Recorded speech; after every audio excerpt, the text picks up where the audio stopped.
About 1,700,000 years ago, man first appeared on the face of the earth.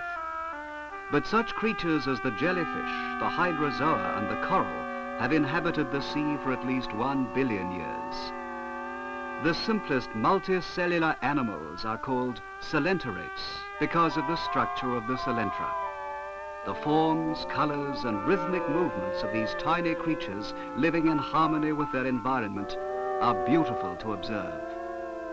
It is a system of life where all living things coexist and function efficiently, either individually or in groups. Rationality and beauty are synonymous with them. Living together does not mean living side by side without interfering with one another, for they also prey on each other in a relation of mutual exploitation found throughout nature. In this film, we're going to explore some of the mystery of this underwater world captured through the eye of a camera. We will see how the living things behave in a fantastically complicated but well-organized way.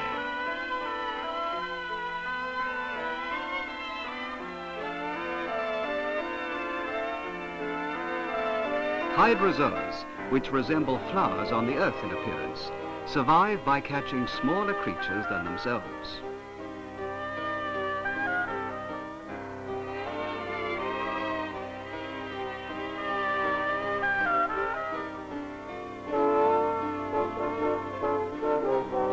They prefer different places to live, according to the species. Some of them grow on seaweeds, some on shells or fish, and others cling to the sand or rocks on the bottom of the sea. Coelenterates in this stage are called polyps by biologists. The polyps of hydrozoa duplicate by budding, growing roots, or separating branches like plants.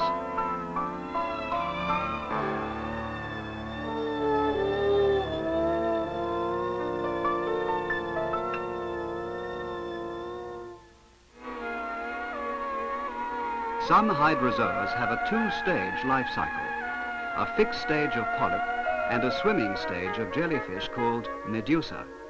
Medusa buds grow on the polyps, enlarge, and then leave them. The medusas have sexual distinctions and duplicate sexually. They can exist as medusa only under certain conditions, just as the plants on the earth grow flowers only in particular seasons.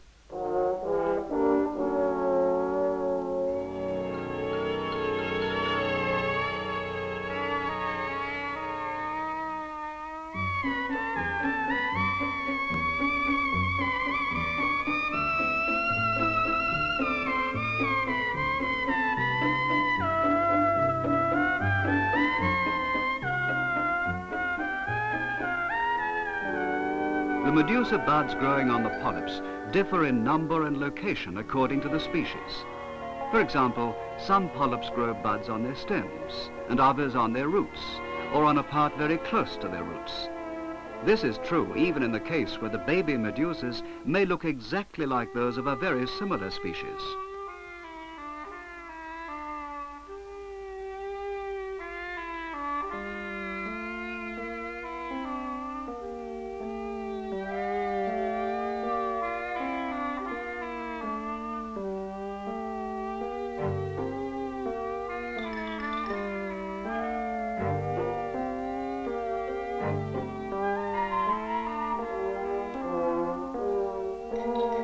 Also, some polyps have a division of labor between catching prey and duplication.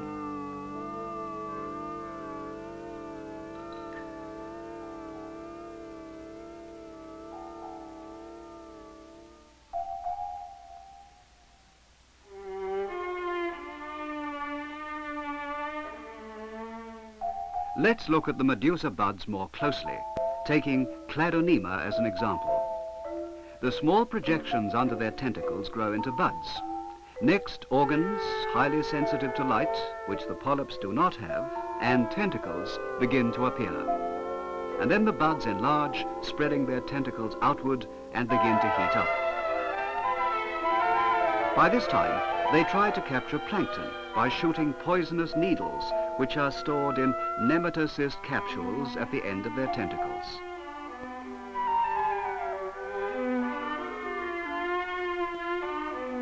Here, a baby jellyfish called the medusa bud, still attached to its parent polyp, tries to capture prey together with its parent. And here, another polyp steals the prey captured by a nearby medusa bud.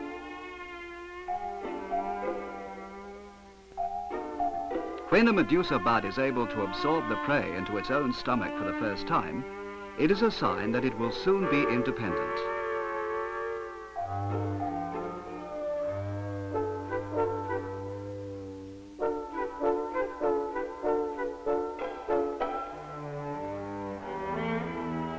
This scene takes place just several hours before it becomes fully liberated from its parent.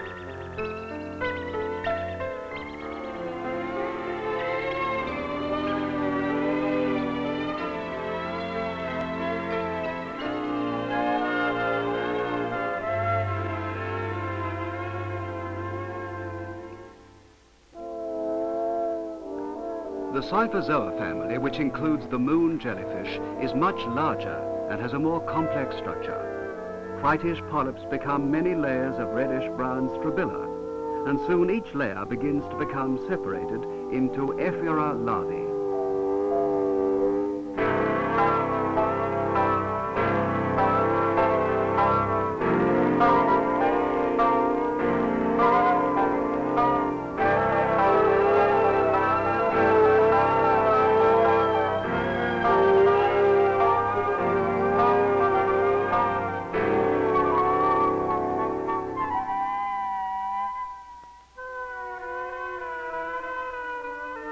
The ephira gradually metamorphosize through the so-called nephephira stage.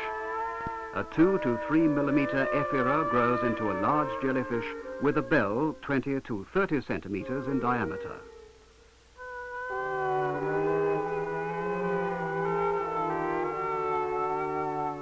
Numerous tentacles extend from the brink of the bell, at the center of which is a large mouth surrounded by 4 oral appendages that flutter to and fro.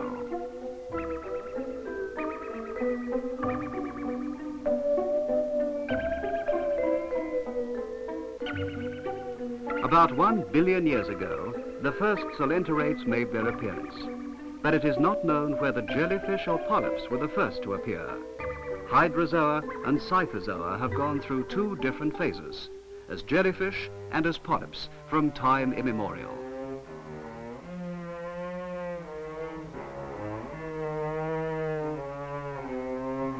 This is not to say that they have not changed at all. They still retain a simple bodily structure, but have come to assume various forms according to the place and conditions in which they live. Thus, over a long, long period of time, creating those forms which are most suitably adapted to each particular environment.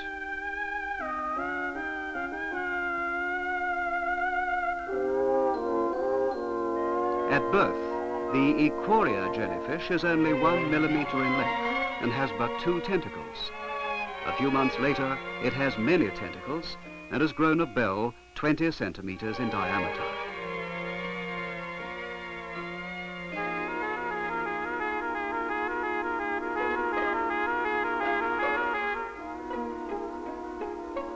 The bell of the Storocladia jellyfish has degenerated over the centuries and looks as if it has been squashed. It weaves its way among the seaweed, not swimming, but using its highly developed tentacles to pull itself along.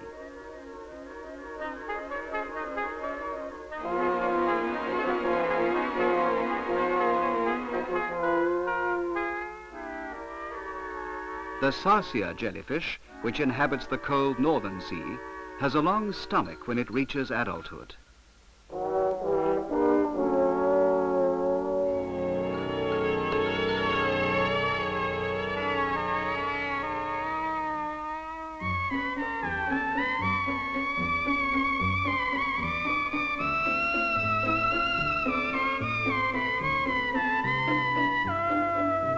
These are gastroblasta with many stomachs. Some hydrozoas duplicate non-sexually, not only from polyps, but also by division or budding.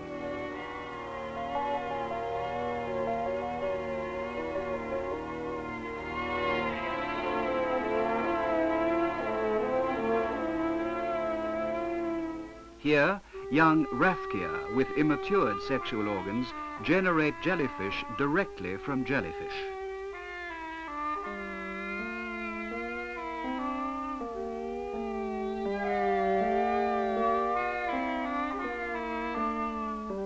Some polyp-like jellyfish exist which cling to the surface of seaweed and never swim. Thus, the way of life varies greatly among the coelenterates.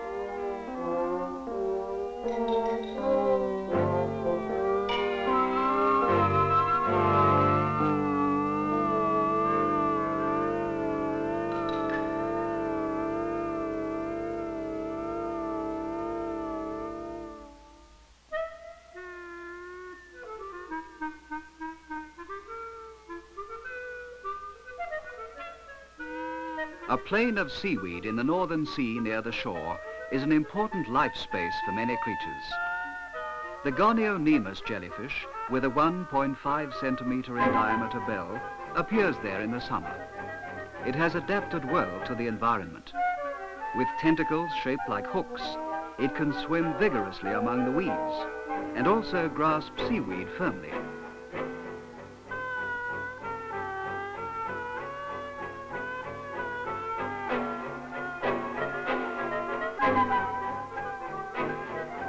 This is very convenient for catching a larger prey. The poison stored in their tentacles is strong and causes great pain to whomever they touch.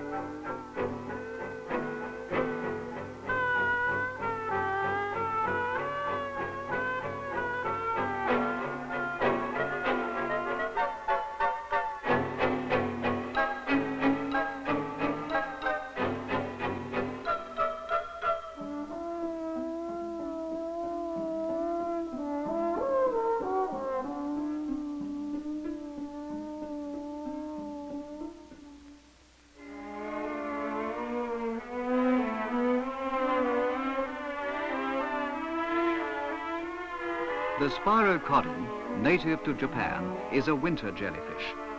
As the end of autumn approaches, their tiny offspring make their appearance in a creek, and within a few months they have grown to become large, beautiful jellyfish, only to disappear in spring after laying their own eggs. But it is still not known how these jellyfish live during the polyp stage. Thus, there is still much mystery about the coelenterates.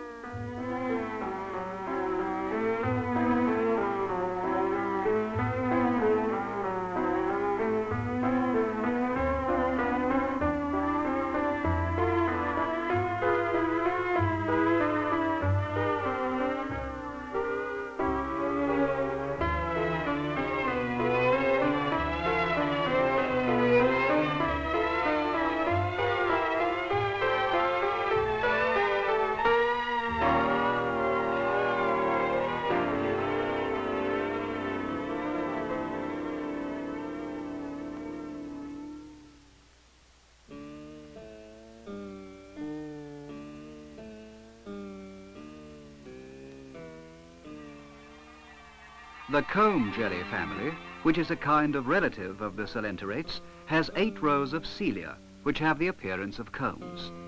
When light is reflected on the cilia as they move to and fro in a regular manner, they shine like a rainbow. Their body is too fragile even to keep specimens of.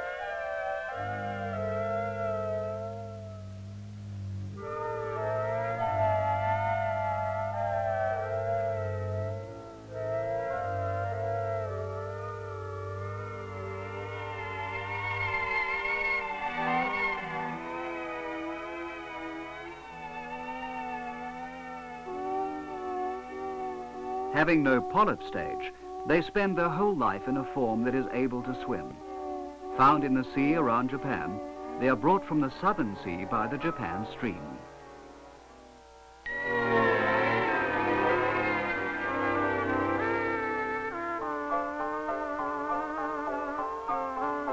in that warm southern sea, there is a large world of coelenterates. It is the coral reef sea.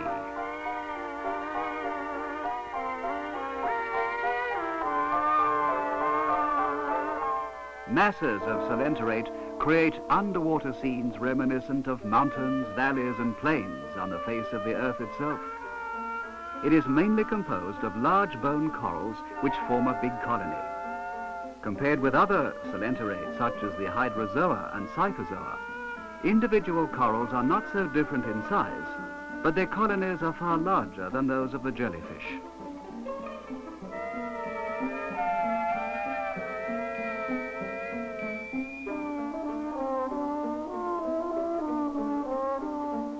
Horny corals capture their polyp-covered prey by spreading their bodies against the current of the tide, like trees braced against the wind. And other creatures make use of the corals for shelter and habitation, just as living things on Earth use trees and vegetation.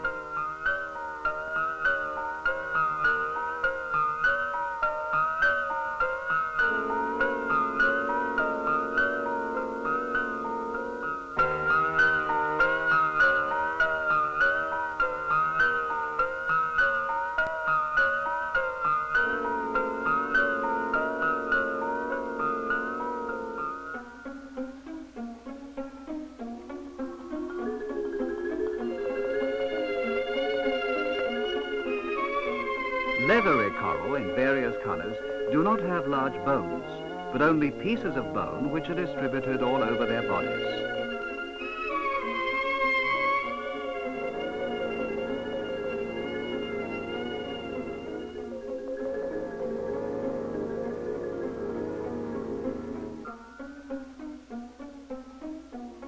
The Xenia family opens and closes its tentacles restlessly.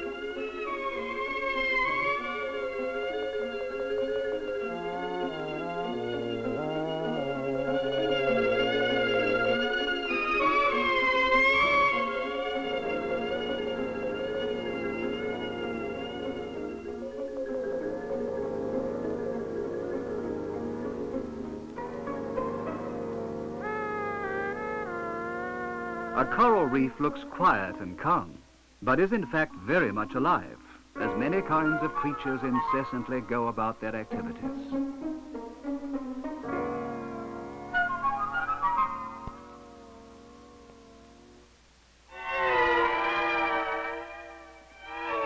The corals in shallower waters are green or brown, because a great number of unicellular plants called zooxanthellae live inside them, engaged in the process of photosynthesis with the abundant sunshine.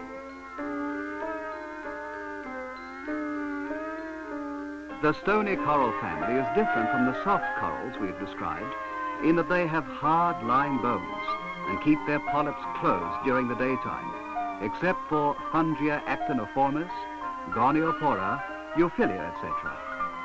The zooxanthellae living in the Senenkine can thus enjoy the sunshine and engage in photosynthesis without being bothered by the polyps on the coral. And the stony coral can absorb the calcium in the water, taking advantage of the oxygen provided by the zooxanthellae, thereby building up a huge colony supported by the lime bones.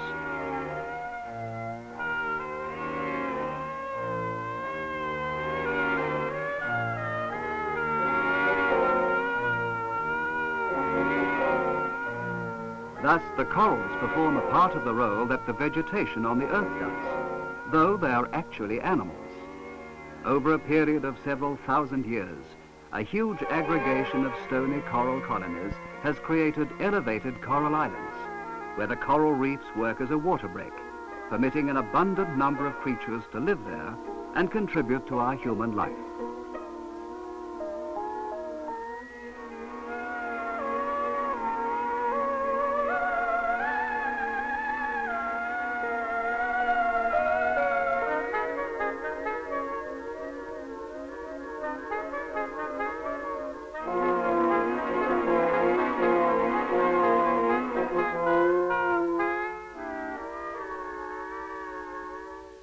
Sheltered safely under coral reefs, small fish developed particularly gorgeous shapes and colors.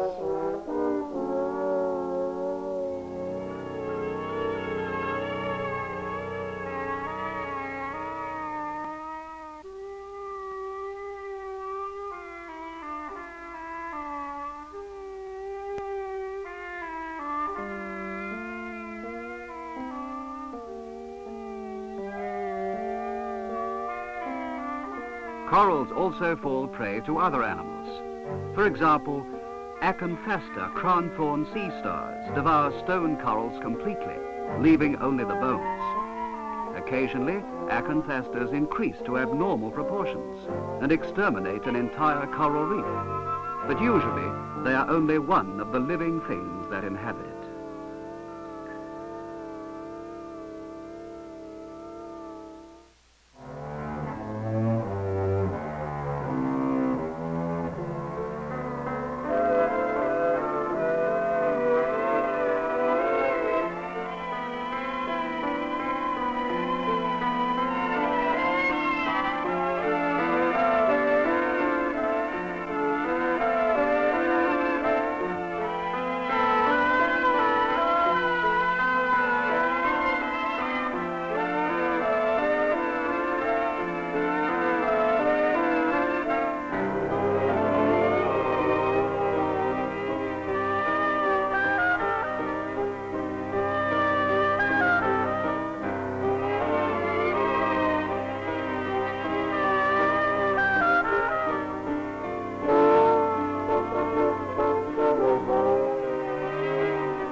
The white sandy bottom of the sea around coral reefs consists mainly of disintegrated coral bones.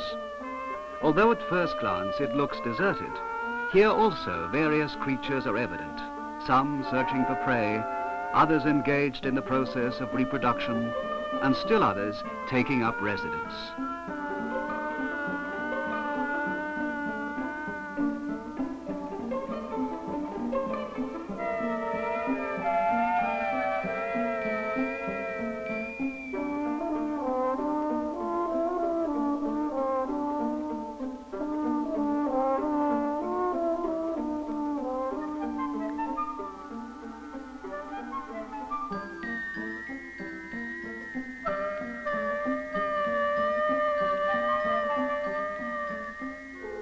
Cavernularia sea pen, a soft coral, keeps its body half buried in the sand to catch its prey.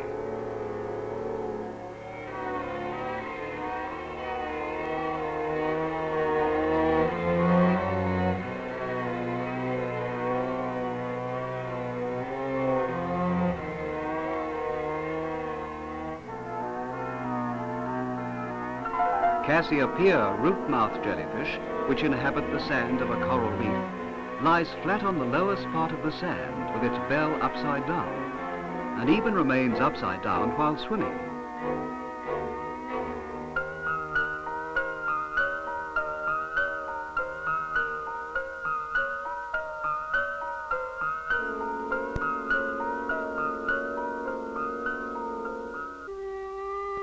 Actinodendron sea anemone looks extremely similar to the Cassiopeia root-mouth jellyfish. It lives in the sandy area and is extremely poisonous.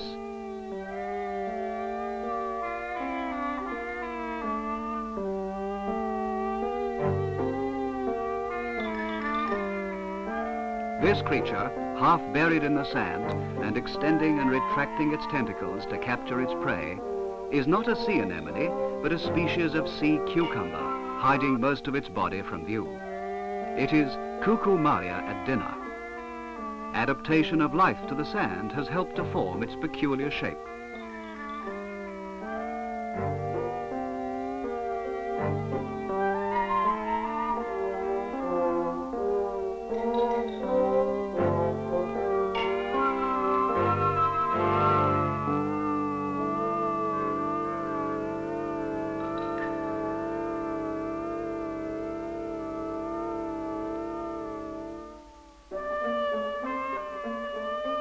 Biologists call a life that completely different species of animals share in common symbiosis.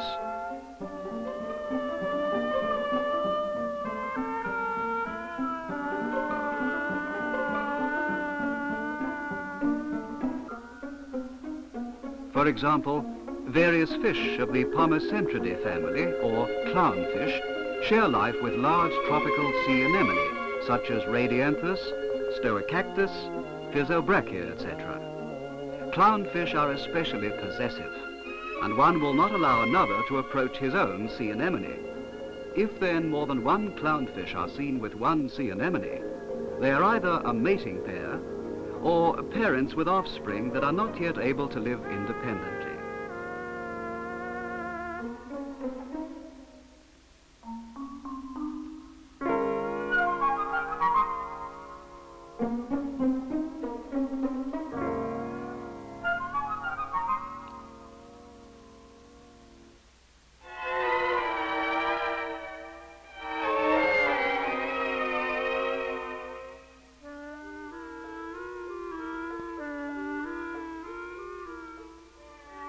Sea anemone can manage without clownfish, but in the natural environment of the coral reef, clownfish cannot live without sea anemone.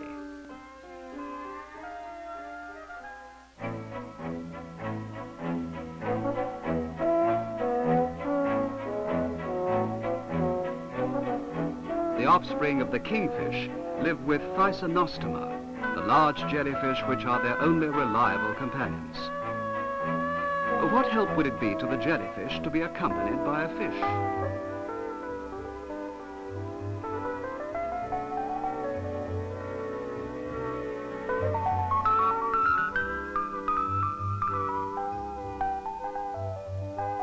When the camera approaches the jellyfish to take its picture, the fish tries to lead it away in a hurry.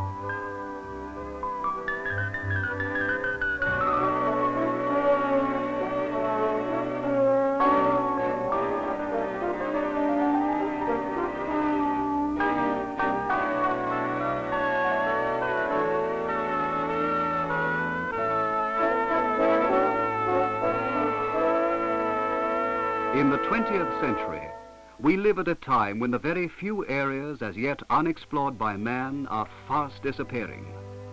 Perhaps it can be said that the only places left replete with the unknown are the vast reaches of space and the sea. Just as the distant space is full of the unknown, so too is the nearby sea. There is nothing so unwavering as man's desire to explore such regions. It is impossible and unnecessary to answer the question as to why he feels so impelled. Suffice to say that the pursuit of knowledge is a heartfelt demand given in the nature of man. It is a limitless and strong aspiration. The study of the Symbiosis in Japan, which began with the study of those in the Northern Sea, is gradually but steadily developing into the study of those in the Southern Sea. Observing the ecology of the living creatures in the sea is a difficult thing. But with our developments in electronics, we can say that the door is now opening to a hitherto unfathomable world.